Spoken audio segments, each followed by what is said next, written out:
On the eve of D-Day, General Dwight Eisenhower addressed his troops, who were about to engage in what would become one of the defining battles in the history of the world. He told his men, "You are about to embark on a great crusade, toward which we have striven for many months. The eyes of the world are upon you. The hopes and prayers of liberty-loving people everywhere march with you." He went on to say, "Let us all beseech the blessings of Almighty God upon this great and noble undertaking." For above all else, Eisenhower was a strategic thinker. He understood the bigger picture, the great sweeps of world history, the strategic significance of what his men would indeed accomplish in terms of redefining the modern world and paving the way for a new birth of freedom and security. But perhaps even more telling was the other letter Eisenhower wrote that day, a message to be read only in case of failure, for it represented the essence of the character-based leadership that has made Dwight Eisenhower a hero to generations of Americans. In that letter, Eisenhower said simply, "Our landings have failed, and I have withdrawn the troops. My decision to attack at this time and place was based on the best information available. The troops, the air and the Navy did all that bravery could do. If any blame or fault attaches to the attempt, it is mine alone." As history has recorded, that letter was never read. It is this unique combination of strategy and heart, courage and character, that the Center for the Study of the Presidency and Congress seeks to recognize through its highest honor, the Dwight David Eisenhower Award. Why the Eisenhower Award? He was a presidential grand strategist. We've had few in our history that have had the sense of organization and strategic insight in looking 10 to 20 years ahead. Ike was right. Ike needs to be copied. We need to learn from Ike. Mark Twain says history doesn't repeat itself, but it can rhyme. Let's learn some good rhymes and not do the bad ones. Every year, both here in Washington and across America, there are many awards presented to individuals in all walks of life in recognition of their achievements, contributions, or service.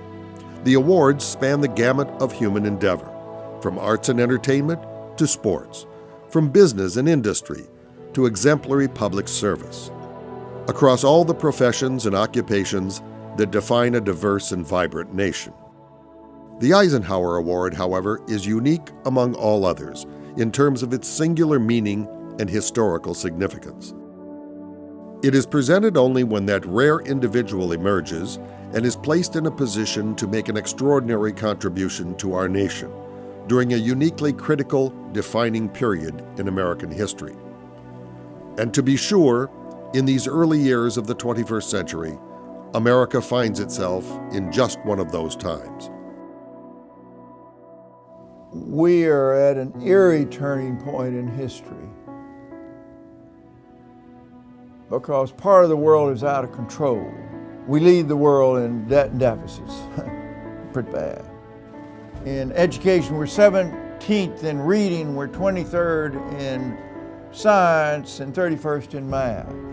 5th best country in running a business.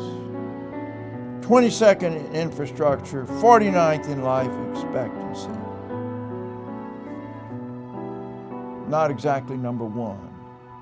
Not exactly the last best hope of Earth.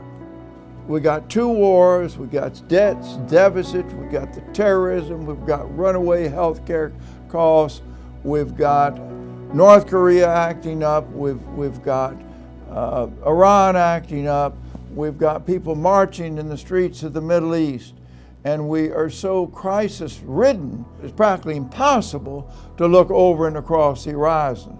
And the danger of that is the Chinese, this rising power, they're long-term grand strategists, whereas we're short-term. We've got to rectify that.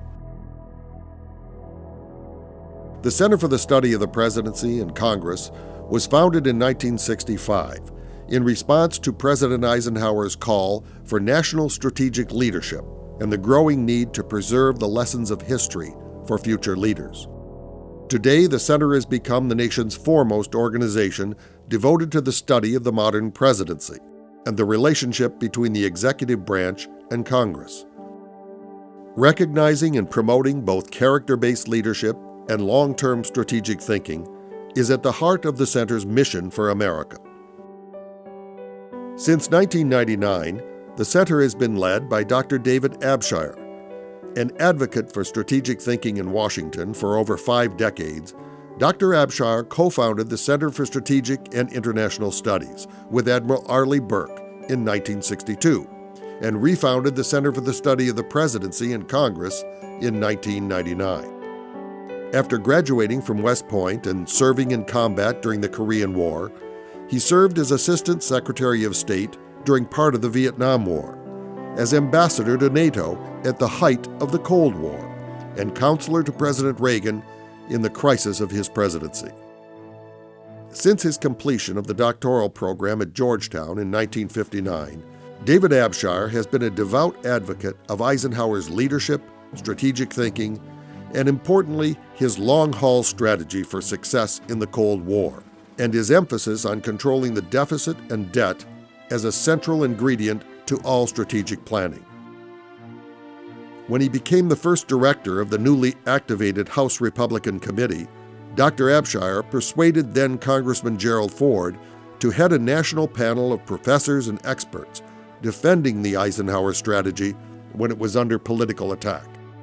2 years later, in the first CSIS conference in the Hall of Nations at Georgetown, David Abshire, Henry Kissinger, James Schlesinger, and others further developed a new 10-year strategy following Eisenhower's mantra of connecting strategy and economics. And tonight, the Center for the Study of the Presidency and Congress is proud to continue this legacy through the presentation of the Dwight Eisenhower Award to our nation's 17th Chairman of the Joint Chiefs of Staff, Admiral Mike Mullen.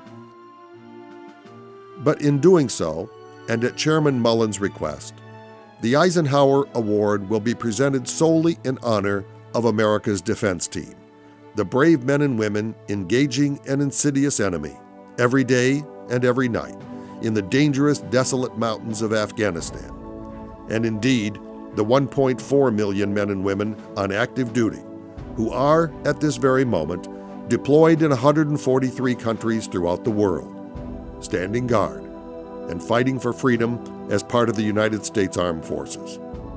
The rest of the country is not sacrificing like they do.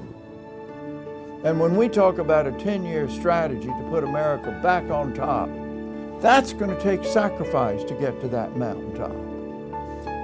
The living legacy of that sacrifice is in the men and women and their families that have so served in this longest struggle in American history. While the 21st century has presented America with great new opportunities, so too it has brought forth a very dangerous world, with unprecedented challenges and threats to our nation and the cause of freedom. As a result, we remain today engaged in the longest war in American history, against an enemy unlike any we have faced before.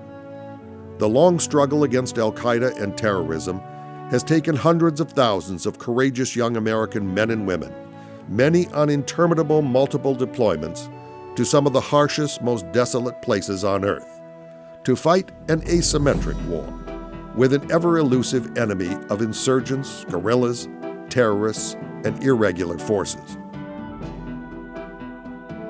At no time in our history has the need for strong, character-based, servant leaders been more critical. Leaders with intellectual depth, historical perspective, compassion, perseverance, and importantly, a concern for long-term strategy. The 3.5 years in which Admiral Mullen has served as chairman of the Joint Chiefs of Staff have been among the most challenging in American political and military history. It's been a time of 2 major wars, ever-expanding geopolitical uncertainty, worldwide economic turmoil, and the need to evaluate, reassess, and restructure our entire military establishment for the new realities of the 21st century. Building on the sacrifice of America's frontline warriors, Admiral Mullen and his staff have focused beyond the horizon to the longer-term strategic questions facing our country. With an ever-changing array of both threats and opportunities in the decades to come, they have been strong proponents of a long-term 10-year strategic narrative and comprehensive study for the nation. An approach that coincides with our recent CSPC report by Norm Augustine, David Walker, and Roy Romer, released in March 2009. A key part of this strategic planning, Admiral Mullen's initiatives and long-haul strategic thinking have led to successes in Iraq and Afghanistan, while keeping Americans safe both at home and abroad. He's a strategist. He's had people around him trying to think about the future. And I think he only wishes more to take Eisenhower's comment that those up front dealing with the daily, you gotta have another group looking over and across the horizon. He is a strategic thinker. And I think what makes him a strategic thinker is that he looks beyond the threat. So it's not a matter of what are the threats, what are the challenges that we face in the future. I think Admiral Mullen looks beyond that and recognizes it's the opportunities we have to look forward to that we need to be able to seize. Defining America's national defense strategy for the 21st century and the organizations and systems necessary to support it are central to Chairman Mullen's mission. We have today built the most innovative, technologically advanced military known to man, the product of American ingenuity and patriots at work. On the battlefield, that has meant increasing and institutionalizing mission-critical support in such areas as armored vehicles, helicopter and airlift support, personnel protective equipment, and vital intelligence, surveillance, and reconnaissance systems to more effectively engage the enemy and protect our troops. It has meant substantially improving the medical attention provided to those injured on the field of battle through major increases in our medevac capabilities, field hospitals, and surgeons. Today, our forces have learned to work together with machine-like precision. U.S. Special Forces, Army and Marine soldiers on the ground, Navy, Air Force, and Marine pilots in the sky, support from the seas, land, and air, all with devastating consequences for the enemy. Yet, at the same time, our servicemen and women are caring and compassionate, always ready to lend a hand to people in need. It is at home, however, and in hospitals, with our fallen and injured and their families, where this all becomes very personal for both Mike and Deborah Mullen. It is here that one comes face to face with the human costs of war. So too, it is here that one comes face to face with America's true patriots. Facing the impact of 10 years of unconventional war on both our frontline warfighters and their families has resulted in the urgent and heartfelt commitment of both Admiral Mullen and Secretary Gates to institute sweeping new initiatives in support of our troops and their families in areas of medical care, medical research and development, traumatic brain injury and psychological health programs, child and spousal support, lodging, education, and a host of other vitally important issues to military families. After over 4 decades of service to our nation, Admiral Mullen can appreciate, like few others, the remarkable contribution and the tremendous sacrifices made by the men and women of our armed forces and their families. And after 10 years of war, it gets no easier, whether it's meeting the planes in Dover, visiting the injured at Walter Reed, or consoling families one-on-one across the country. This personal care and compassion expressed by Admiral Mullen has inspired countless young men and women to sacrifice and serve for the good of our nation. I've known every chairman of the Joint Chiefs of Staff since Admiral Radford with Eisenhower. Admiral Mullen is unique, in his devotion to the men and women of all of the armed services. He takes individual people and he looks at them and he says, I believe in you, and I'm going to give you this leeway, this opening, this opportunity to try. And when you put in your own energy and effort and your own passion and love, then that spreads exponentially. Why do people love him? Because he believes in somebody's heart and their story. One of the most influential leaders in history once said, "If I have seen farther than others, it is because I was standing on the shoulders of giants."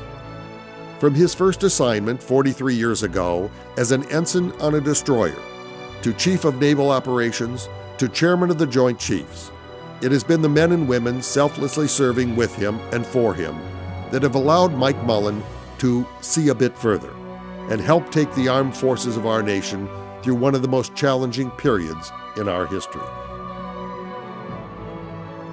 For his unique blend of strategic thinking, for his character-based, compassionate leadership, on behalf of a grateful nation, the Center for the Study of the Presidency and Congress is proud to present the Dwight David Eisenhower Award in honor of America's defense team to the 17th Chairman of the Joint Chiefs of Staff, Admiral Michael G. Mullen.